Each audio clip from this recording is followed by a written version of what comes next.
Assalamualaikum warahmatullahi wabarakatuh. Halo teman-teman, saya Zahra Quratul Ain dari kelompok 1 Praktik Ibadah jurusan Tadris Matematika kelas B.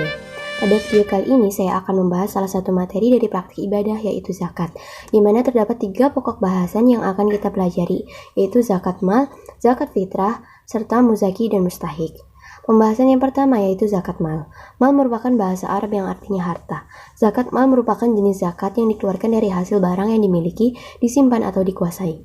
Jadi pemiliknya wajib mengeluarkan zakat apabila telah mencapai batas minimum berzakat atau nisab dan kepemilikan selama setahun atau haul. Nah, harta yang wajib zakat memiliki syarat-syarat yang harus umat Islam perhatikan. Syarat harta yang wajib zakat yang pertama yaitu kepemilikan sempurna. Pada syarat pertama, pemilik wajib berzakat apabila hartanya berada di bawah kekuasaannya secara utuh. Lalu harta harus berasal dari usaha yang halal, bukan cara haram seperti mencuri, merampok, ataupun korupsi. Yang kedua yaitu mencapai nisab. Nah, jika harta telah mencapai batas minimum atau nisab, pemilik wajib mengeluarkan zakat 2,5% dari total jumlah pada zakat mal. Terdapat perbedaan cara menghitung nisab tergantung harta yang dikuasai. Yang ketiga yaitu berkembang secara produktif atau berpotensi produktif. Melansir dari pengertian berkembang yaitu harta menghasilkan keuntungan atau pendapat lain. Harta yang berkembang dapat digunakan sebagai modal usaha atau bisnis berkelanjutan, misalnya sawah, perdagangan, ternak, emas, perak, dan uang. Yang keempat yaitu kepemilikan 1 tahun penuh. Selain mencapai nisab, sebuah harta hukumnya menjadi wajib zakat apabila sudah dimiliki selama 1 tahun penuh menurut perhitungan hijriah. Persyaratan 1 tahun berlaku untuk harta emas, uang, ternak, harta benda yang diperdagangkan, dan lain sebagainya. Sementara itu, harta berbentuk pertanian, rikas atau barang temuan, buah-buahan, dan zakat penghasilan atau profesi tidak wajib mencapai 1 tahun. Biasanya zakat profesi dilakukan setiap gajian, lalu pertanian apabila berhasil panen. Yang kelima yaitu bebas dari utang. Pemilik terbebas dari hutang jadi syarat wajib zakat. Dalam ketentuan berzakat, orang yang memiliki utang dianggap sebagai sosok yang tidak memiliki kemampuan finansial yang cukup. Hal itu lantaran dia masih perlu melunasinya terlebih dahulu sembari memenuhi kebutuhan sehari-hari. Yang keenam yaitu melebihi kebutuhan pokok. Syarat selanjutnya untuk wajib zakat adalah kebutuhan pokok harus terpenuhi. Jika seorang muslim tidak dapat memenuhi kebutuhan sehari-hari atau premier seperti belanja, pakaian, rumah, perabotan rumah tangga, kesehatan, pendidikan, transportasi, dia tidak wajib zakat. Indikator utama apakah barang wajib dikeluarkan zakat atau tidak yaitu telah mencapai batas minimum zakat atau nisab dalam waktu 1 tahun. Nah, umat Islam harus ingat bahwa zakat berfungsi untuk menyucikan harta sekaligus menyebarkan nilai pendidikan bahwa tidak semua hal di dunia ini milik kita sepenuhnya, melainkan ada sebagian porsi untuk 8 golongan penerima zakat. Nah, berikut merupakan nisab dan cara menghitung zakat mal. Yang pertama yaitu zakat saham. Saham menjadi komoditas jual beli yang melejit sejak pandemi COVID-19. Nisab saham dianalogikan seperti nisab perdagangan, yakni setara 85 gram emas. Cara menghitung untuk mengeluarkan zakat 2,5% adalah sebagai berikut. 2,5% dikali jumlah harta yang tersimpan selama 1 tahun, yaitu nilai saham plus dividen sama dengan total berzakat. Yang kedua yaitu zakat perniagaan atau tijarah. Suatu harta disebut harta perniagaan jika digunakan untuk bisnis yang menghasilkan profit. Cara menghitung zakat perniagaan secara manual menggunakan rumus modal diputar ditambah keuntungan ditambah piutang, lalu dikurangi hutang jatuh tempo dikali 2,5% sama dengan zakat. Perkembangan zaman yang semakin modern membuat perhitungan zakat dapat dilakukan secara digital di kalkulator zakat dompet duafa. Para wajib zakat atau muzaki dapat memastikan totalnya secara pasti tanpa khawatir salah hitung. Yang ketiga yaitu zakat hewan ternak. Nisab atau batas minimum berzakat hewan ternak dinilai berdasarkan jumlah per ekor rinciannya sebagai berikut. Yang pertama yaitu kambing, biri-biri, domba. Nah, nisabnya itu 40 sampai dengan 120 ekor yang telah dimiliki selama setahun. Kadar zakat 1 ekor umur 1 tahun. Lalu nisab 121 sampai 200 ekor dengan kepemilikan 1 tahun, kadar zakatnya 2 ekor. Setiap tambahan 100 ekor, wajib zakatnya bertambah 1 ekor dengan usia hewan 1 tahun. Lalu sapi dan kerbau, nisab 30 ekor yang telah dimiliki selama 1 tahun, wajib zakatnya yaitu 1 ekor berumur 1 tahun. Kemudian nisab 40 ekor dengan kepemilikannya 1 tahun, kadar zakatnya 1 ekor umur 2 tahun. Setiap bertambah 30 ekor, zakatnya bertambah 1 ekor dengan umur hewan 1 tahun. Kemudian setiap bertambah 40 ekor, zakatnya tambah 1 ekor umur 2 tahun. Nah, ya zakat selanjutnya yaitu zakat penghasilan atau zakat profesi. Nah, kadar untuk mengeluarkan zakat setiap harta adalah jumlah mutlak, yakni 2,5% dari total nisab. Akan tetapi, nisab dan cara penghitungannya berbeda setiap jenis harta.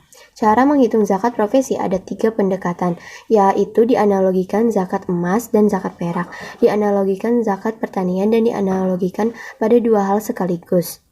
Secara praktik, Kementerian Agama telah menetapkan dalam Peraturan Menteri Agama Nomor 31 Tahun 2019 bahwa nisab zakat penghasilan senilai 85 gram emas, kadar zakat pendapatan dan jasa 2,5%. Umat muslim menunaikan zakat penghasilan mengikuti harga emas terbaru. Sebagai contoh, harga emas per 12 Agustus misalkan 2021 adalah 900.000, nisab zakat profesi 76.500.000 per tahun atau 6.375.000 per bulan.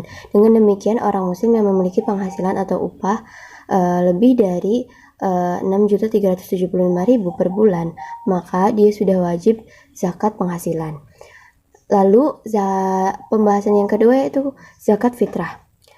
Zakat fitrah adalah zakat yang diwajibkan atas setiap jiwa baik lelaki dan perempuan muslim yang dilakukan pada bulan Ramadan pada Idul Fitri. Pada prinsipnya, zakat fitrah haruslah dikeluarkan sebelum sholat Idul Fitri dilangsungkan. Hal tersebut yang menjadi pembeda zakat fitrah dengan zakat lainnya. Zakat fitrah berarti menyucikan harta, karena dalam setiap harta manusia ada sebagian hak orang lain. Oleh karenanya, tidak ada suatu alasan pun bagi seorang hamba Allah yang beriman untuk tidak menunaikan zakat fitrah, karena telah diwajibkan bagi setiap muslim, laki-laki maupun perempuan, orang yang merdeka atau budak, anak kecil atau orang dewasa. Ini perkara yang telah disepakati oleh para ulama. Nah, hukum dari zakat fitrah sendiri, hukumnya wajib ditunaikan bagi setiap muslim yang mampu. Besar zakat fitrah yang harus dikeluarkan sebesar 1 syok yang nilainya sama dengan 2,5 kg beras, gandum, kurma, atau sagu dan sebagainya, atau 3, liter beras yang disesuaikan dengan konsumsi perorangan sehari-hari. Ketentuan ini didasarkan pada hadis sahih riwayat Imam Ahmad, Bukhari, Muslim, dan Nasa'i dari Ibnu Umar bahwa Rasulullah SAW telah mewajibkan membayar zakat fitrah 1 sok kurma atau 1 sok gandum kepada hamba sahaya, orang yang merdeka, laki-laki, perempuan, anak-anak, dan orang dewasa dari kaum muslim. Adapun tata cara membayar zakat fitrah, yaitu zakat fitrah dapat dikeluarkan melalui lembaga amil zakat terpercaya di Indonesia. Zakat fitrah dapat dikeluarkan sebelum waktu sholat Idul Fitri di hari-hari terakhir bulan suci Ramadan. Itulah dasar pokok yang membedakan zakat fitrah dengan sedekah-sedekah lainnya. Selanjutnya, dalam menunaikan zakat fitrah diawali dengan membaca niat sebagai berikut. Nawaitu an ukhrija zakat al-fitri an nafsi fardulillahi ta'ala. Niat zakat fitrah jika diwakilkan yaitu nawaitu an ukhrija zakat al-fitri an, lalu sebutkan nama spesifik fardulillahi ta'ala. Nah, setelah membaca niat dan menyerahkan zakat, orang yang menerimanya disunahkan untuk mendoakan orang yang memberi zakat dengan doa-doa baik. Doa seperti ini boleh diucapkan dalam bahasa apapun. Lalu pembahasan yang selanjutnya yaitu muzaki dan mustahik. Muzaki menurut Kamus Besar Bahasa Indonesia adalah orang yang wajib membayar zakat, sedangkan mustahik adalah orang yang berhak menerima zakat. Seseorang terkena kewajiban membayar zakat jika memenuhi kriteria berikut. Yang pertama yaitu beragama Islam. Kewajiban zakat hanya diwajibkan kepada orang Islam. Hadis Rasulullah SAW menyatakan, Abu Bakar Siddiq berkata, inilah sedekah yaitu zakat yang diwajibkan oleh Rasulullah kepada kaum muslim. Hadis riwayat Bukhari. Yang kedua yaitu merdeka. Nah, kewajiban membayar zakat hanya diwajibkan kepada orang-orang yang merdeka. Hamba sahaya tidak dikenai kewajiban berzakat. Yang ketiga yaitu dimiliki secara sempurna.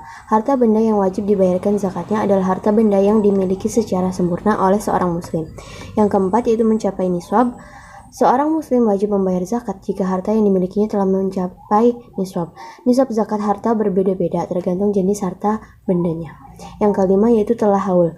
Harta benda wajib dikeluarkan zakatnya jika telah dimiliki selama 1 tahun penuh. Nah, selain itu siapa saja sih orang-orang yang berhak menerima zakat? Yang berhak mendapatkan zakat yaitu yang pertama fakir. Mereka yang hampir tidak memiliki apa-apa sehingga tidak mampu memenuhi kebutuhan pokok hidup. Yang kedua miskin. Mereka yang memiliki harta namun tidak cukup untuk memenuhi kebutuhan dasar kehidupan. Yang ketiga yaitu amil. Mereka yang mengumpulkan dan mendistribusikan zakat. Yang keempat mu'alaf. Mereka yang baru masuk Islam dan membutuhkan bantuan untuk menguatkan dalam tauhid dan syariah. Yang kelima yaitu riqab, budak atau hamba sahaya yang ingin memerdekakan dirinya. Yang keenam yaitu gharimin, mereka yang berhutang untuk kebutuhan hidup dalam mempertahankan jiwa dan jizzahnya. Yang ketujuh yaitu fisabilillah,